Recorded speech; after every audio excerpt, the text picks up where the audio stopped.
भारत की तेजी से बढ़ती जनसंख्या, सरकार, आम लोगों और भारत की गति के बीच एक बड़ी आर बनकर उभर रही है। कई बार ये सुविधाओं की कमी का कारण बनती है। सड़कों पर लगने वाले लंबे लंबे जाम, कुंभ मेले में हुई भगदड़ में मारे गए मृतकों के परिजनों ने कैमरे में जो कहा वो इतना मार्मिक था जिसे सुनकर आपका दिल दहल जाए।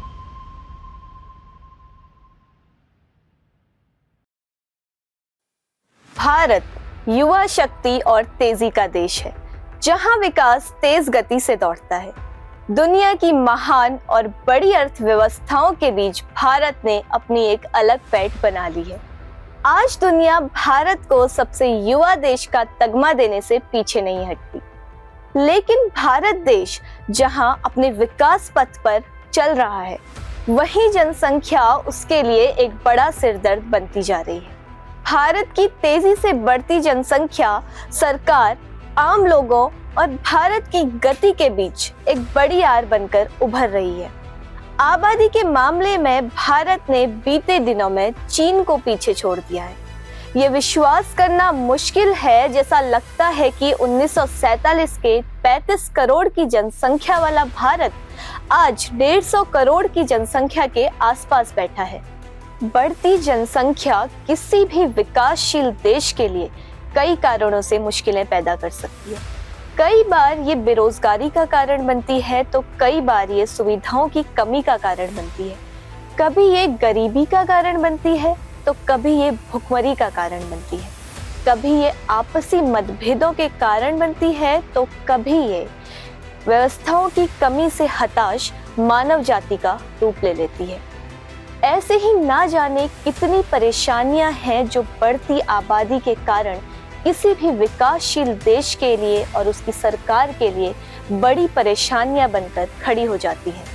लेकिन बढ़ती आबादी एक और समस्या को जन्म देती है, जिस पर कई बार हमारा ध्यान नहीं जाता या हम उसे जानते हुए भी नजरअंदाज कर देते हैं, और वो है सार्वजनिक स्थलों पर लगने वाली अनियंत्रित भीड़।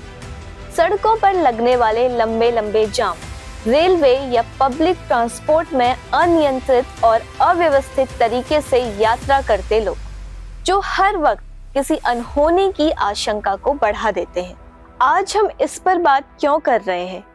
कारण है भारत के अंदर हर 12 साल में आने वाले महाकुंभ में डुबकी लगाने जाने वाले करोड़ों श्रद्धालु, जो पूरे भारत से इस महान पर्व को मनाने और संगम में डुबकी लगाने के लिए अलग अलग माध्यमों से प्रयागराज पहुंच रहे हैं, जो संगम स्थल पर और उसके आसपास के इलाकों में एक अनियंत्रित भीड़ के कारण बन रहे हैं।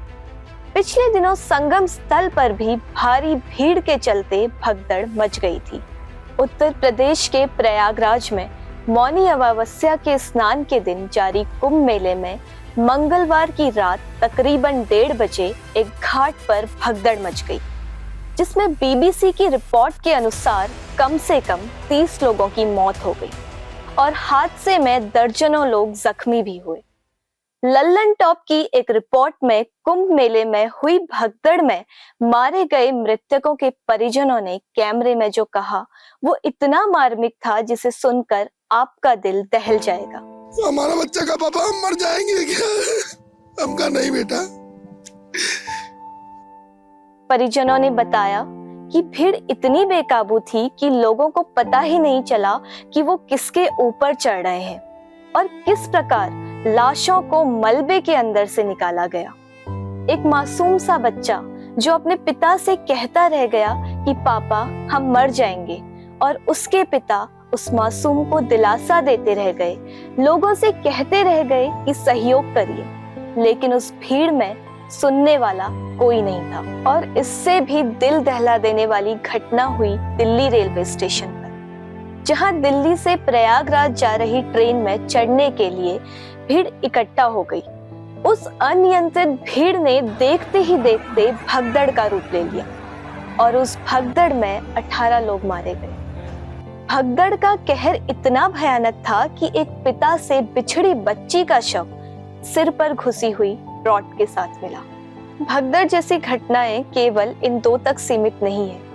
हिंदुस्तान टाइम्स की रिपोर्ट के अनुसार जुलाई 2024 उत्तर प्रदेश राज्य के हाथरस जिले में एक हिंदू उपदेशक की एक करीबी झलक पाने के लिए हजारों श्रद्धालुओं ने भागदौड़ की, जिसके बाद लगभग 121 लोगों की मौत हो गई। जनवरी 2022 जम्मू कश्मीर में वैष्णो देवी मंदिर में भगदड़ में कम से कम 12 लोग मारे गए और कई अन्य घायल हो गए। जब एक बड़ी भीड़ ने संकरे मंदिर में प्रवेश करने की कोशिश की तो अक्टूबर 2013 में मध्य भारतीय राज्य मध्य प्रदेश में रतनगढ़ मंदिर में भगदड़ के बाद लगभग 115 लोग मारे गए और 100 से अधिक घायल हो गए। जब नवरात्रि मनाने के लिए 1,50,000 से अधिक लोग इकट्ठा हो गए, जो एक 9 दिवसीय त्योहार है जो देवी दुर्गा की पूजा करता है, उसमें भी कई लोग घायल हो गए। एनसीआरबी की report accidental deaths and suicides in India के अनुसार 2001 और 2022 के बीच भारत में भगदड़ के कारण कुल 3074 जाने गई। इनमें से 2159 यानी कि 70% पुरुष और 900 यानी 30% महिलाएं थी। झारखंड, महाराष्ट्र और उत्तर प्रदेश, तमिलनाडु के 4 राज्यों में 2001 से अब तक कुल मौतों का आधा हिस्सा है। एनसीआरबी की रिपोर्ट के अनुसार सन 2015 और 2025 में भारत में हुए कुछ मेजर भगदड़ का डेटा आपकी स्क्रीन पर है।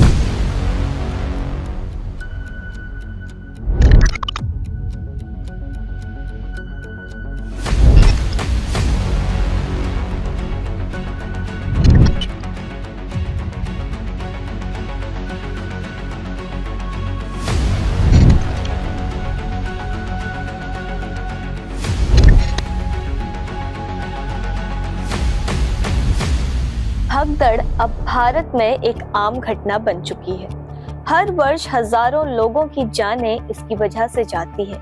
ऐसे में हमें भगदड़ के कारणों और सरकार की भूमिका और प्रबंधों को जानना जरूरी है। भगदड़ का एक मुख्य कारण है अव्यवस्थित भीड़ प्रबंधन। आज तक में छपी एक रिपोर्ट के अनुसार ये बताया गया कि गलत अनाउंसमेंट और प्रशासन की लापरवाही दिल्ली स्टैम्पेड और महाकुंभ भगदड़ जैसे हादसों का मुख्य कारण बनी, जिसकी वजह से दर्जनों लोगों की जानें चली गई। इसके अलावा अफवाहें, भीड़ की मानसिकता और लापरवाही, भीड़ में अक्सर लोग घबरा जाते हैं, जिस कारण वो किसी भी तरह भीड़ से बाहर निकलने की होड़ में बिना देखे एक दूसरे को कुचलने तक भी तैयार हो जाते हैं। बुनियादी ढांचों की कमियां और प्रशासनिक लापरवाही भी इसके कारणों में आती है। भगदड़ जैसी घटनाओं को रोकने और काबू में करने के लिए सरकार की एक बहुत ही महत्वपूर्ण भूमिका है। जिस प्रकार हमने जाना कि अभी हुई भगदड़ों में प्रशासन को जिम्मेदार ठहराया गया है, तो ऐसे में ये जानना जरूरी है कि ऐसी परिस्थितियों में सरकार की तरफ से क्या क्या कदम उठाए जाते हैं। अल जजीरा की एक रिपोर्ट के अनुसार भारतीय दंड संहिता आईपीसी की धारा 304A के तहत लापरवाही से किसी की मौत होने पर मामला दर्ज किया जाता है। ये गैर इरादन हत्या की श्रेणी में आता है, जो भगदड़ जैसे मामलों में लगाया जा सकता है। सरकार ने आपदा प्रबंधन के लिए प्रभाव प्रणाली स्थापित करी है, जिसमें राष्ट्रीय आपदा प्रबंधन प्राधिकरण ने भगदड़ को रोकने के लिए दिशा निर्देश जारी किए हैं। सरकार को भगदड़ के खतरों के बारे में जागरूकता और शिक्षा फैलानी चाहिए कि किस प्रकार लोगों को भगदड़ के दौरान शांति और संयम से काम लेना है और क्या करना है, कैसे बचाव करना है, इसके बारे में जानकारी दी जानी चाहिए। भीड़ प्रबंधन के लिए एक प्रभाव प्रणाली स्थापित करनी चाहिए जो भीड़ को नियंत्रित करने और उसको रोकने के लिए समर्थ हो। पर्याप्त सुरक्षा बलों की तैनाती की जानी चाहिए। सार्वजनिक स्थलों पर सीसीटीवी कैमरा की स्थापना और आपातकालीन सेवाओं को तैयार रखने से ऐसी समस्याओं की कहीं हद तक सीमित किया जा सकता है। बढ़ती हुई आबादी न केवल भारत के विकास दर से अड़चन बनी हुई है, बल्कि अब ये जनता की मौत का कारण भी बनते जा रही है। आने वाले समय में ऐसी चुनौतियां और समस्याएं आएंगी जिनके बारे में हमने सोचा भी नहीं होगा। ऐसे में ये केवल सरकार की जिम्मेदारी नहीं है। भारत देश के नागरिक होने के नाते ये हमारी जिम्मेदारी है कि हम किसी तरह से साथ मिलकर अपने देश को और भी बेहतर और विकासशील दिशा की ओर ले जा सके। भीड़ भाड़ के कारण उत्पन्न समस्याओं का समाधान करने के लिए हमें एक साथ मिलकर काम करना होगा। जनसंख्या वृद्धि को नियंत्रित करने के लिए हमें शिक्षा और जागरूकता फैलानी चाहिए। शहरों की योजना बनाते समय हमें स्थायी और समावेशी तरीके से विकास करना चाहिए। शहरों की योजना बनाते समय हमें स्थायी और समावेशी तरीके से विकास करना चाहिए।